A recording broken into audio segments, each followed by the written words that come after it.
প্রিয় শিক্ষার্থীরা, তোমরা এখন দেখছো রিমিডিয়াল অনলাইন ক্লাস। আজকে আমি দিচ্ছি উচ্চ মাধ্যমিক পলিটিক্যাল সায়েন্স অর্থাৎ রাষ্ট্রবিজ্ঞানের তৃতীয় অধ্যায় থেকে কিছু তৃতীয় অধ্যায় একটা গুরুত্বপূর্ণ ক্লাস। সেটা হচ্ছে যে 2020 থেকে 2015 অবধি এই তৃতীয় অধ্যায় থেকে কোন কোন প্রশ্নগুলি হয়েছিল তার সম্পূর্ণ প্রশ্ন এবং উত্তর একদম ফাইনাল পরীক্ষায় যেগুলো এসেছিলো সেই প্রশ্ন এবং তার উত্তরগুলো দিচ্ছি। তোমরা ক্লাসটিকে শেষ অবধি দেখবে। দেখো, প্রথম এমসিকিউ হয়েছিল পার্ট বি এ, ওয়ারাস চুক্তি গঠিত হয় কার উদ্যোগে? উত্তর সোভিয়েত ইউনিয়ন এর উদ্যোগে। পঞ্চশীল চুক্তি কোন দুটি দেশের মধ্যে স্বাক্ষরিত হয়েছিল? উত্তর ভারত ও চীন। সুচিন্তিতভাবে নির্ধারিত জাতীয় স্বার্থসমূহ সম্পর্কে সুবিন্যস্ত বিবৃতি হল পররাষ্ট্রনীতি, বলেছেন F.H. হার্টম্যান।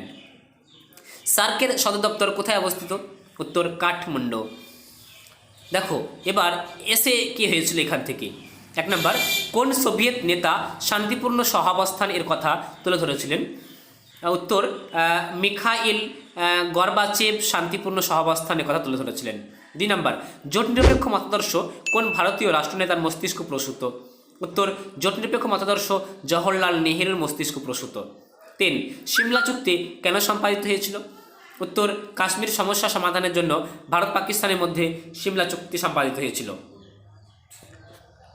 4, সার্ক গঠনের প্রস্তাব কে প্রথম দিয়েছিলেন? উত্তর বাংলাদেশের রাষ্ট্রপতি জিয়াউর রহমান প্রথম সার্ক গঠনের প্রস্তাব দিয়েছিলেন। NIEO কি? NIEO হলো নিউ ইন্টারন্যাশনাল ইকোনমিক অর্ডার। দেখো, 2019 এখান থেকে কোন কোন এমসিকিউ হয়েছিল? নিশ্চয়ই এখান থেকে দেখতে পাচ্ছ যে এখান থেকে বড় প্রশ্ন হচ্ছে না, মানে বড় প্রশ্ন এখান থেকে হয় না। তো এমসিকিউ দেখো 2019-এ কী হয়েছিল। প্রথমে এসে দিয়েছে আন্তর্জাতিক বিচারালয় কোথায় অবস্থিত? আন্তর্জাতিক বিচারালয় নেদারল্যান্ডের হেগ শহরে অবস্থিত। 2, সার্কের সদস্য দেশগুলির নাম উল্লেখ করো। সার্কের সদস্য দেশগুলি হলো ভারত, বাংলাদেশ, পাকিস্তান, শ্রীলঙ্কা, নেপাল, ভুটান, মালদ্বীপ। দেখো, SAPTA এর পূর্ণ নাম কি? এর পূর্ণ নাম হলো south Asian preferential trade arrangement. 4, ভারতের কোন প্রধানমন্ত্রী 1987 খ্রিস্টাব্দে শ্রীলঙ্কা সরকারের সঙ্গে শান্তি স্থাপনের উদ্দেশ্যে চুক্তি করেছিলেন? ভারতের প্রধানমন্ত্রী রাজীব গান্ধী 1987 খ্রিস্টাব্দে শ্রীলঙ্কা সরকারের সঙ্গে শান্তি স্থাপনের উদ্দেশ্যে চুক্তি করেন। 2018-তে দেখো কোন কোন প্রশ্নগুলি হয়েছিল। 2018-তে যে এমসিগুলো হয়েছিল, পঞ্চশীল চুক্তি স্বাক্ষরিত হয় কত খ্রিস্টাব্দে? 1954 খ্রিস্টাব্দে।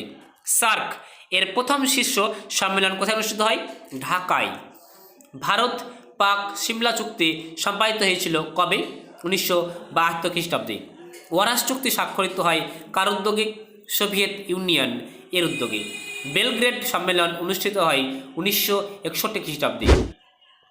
BRICS কি? BRICS হলো ব্রাজিল, রাশিয়া, ভারত, চীন ও দক্ষিণ আফ্রিকার দেশগুলির সমন্বয়।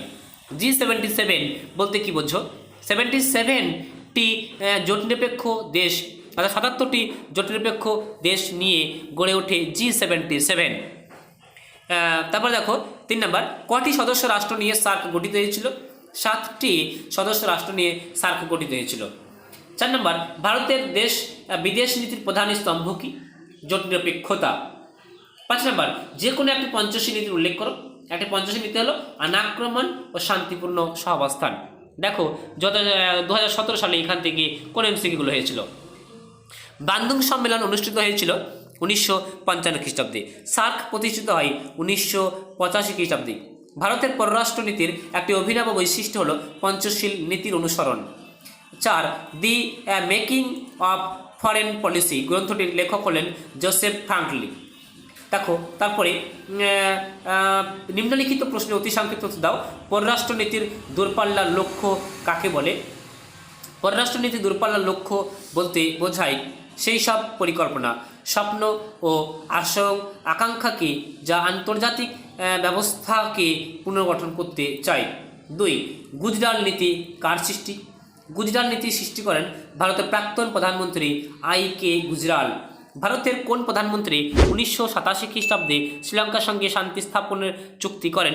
1987 খ্রিস্টাব্দে প্রধানমন্ত্রী রাজীব গান্ধী শ্রীলঙ্কার সঙ্গে শান্তি স্থাপনের চুক্তি করেন।